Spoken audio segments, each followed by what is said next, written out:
Ya, kalau mau menjadi seorang pengusaha harus berjiwa entrepreneur. Ya, Kap di Kabupaten Jayapura ini harus berjiwa entrepreneur. Maksud berjiwa entrepreneur adalah orang yang harus punya semangat berjuang dalam melakukan usaha. Sekecil apapun dia harus berusaha. Sebab istilah orang, kata orang, mulai dari yang kecil akan menjadi yang besar. Sehingga di dalam melaksanakan usaha, sebagai seorang pengusaha harus tahu membedakan mana uang pribadi dan juga mana uang usaha. Artinya modal pribadi dan modal usaha tidak boleh digabungkan.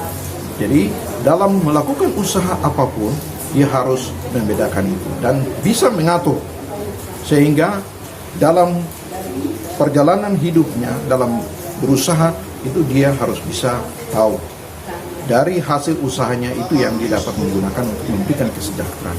Tetapi selama dia masih menjadi modal usaha, dia harus bertahan untuk tetap tidak boleh digunakan. Sehingga dengan demikian, dari usahanya itu yang tadinya kecil, lama-lama dia akan menjadi bukit dan bahkan menjadi usaha yang besar. Dan usaha itu tidak pernah dia akan melakukan secara pribadi. Tapi dia juga harus membuka diri, bisa berinteraksi dengan pengusaha-pengusaha lain dalam bagaimana bisa melakukan kerjasama dalam bidang-bidang usaha yang dia lakukan di wilayah adat yang punya kekayaan alam, baik itu sumber daya alam, laut maupun sumber daya hutan yang bisa memberikan kesejahteraan bagi rakyatnya. Dan lewat kehadiran seorang Kap diharapkan dapat membantu para Onggoafi sebagai pemimpin adat di wilayahnya itu bisa memakmurkan seluruh rakyat adat yang ada di dalam.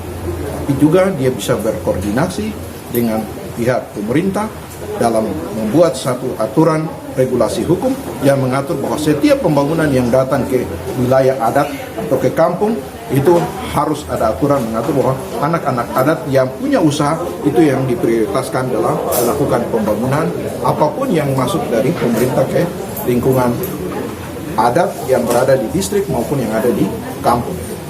Jadi ini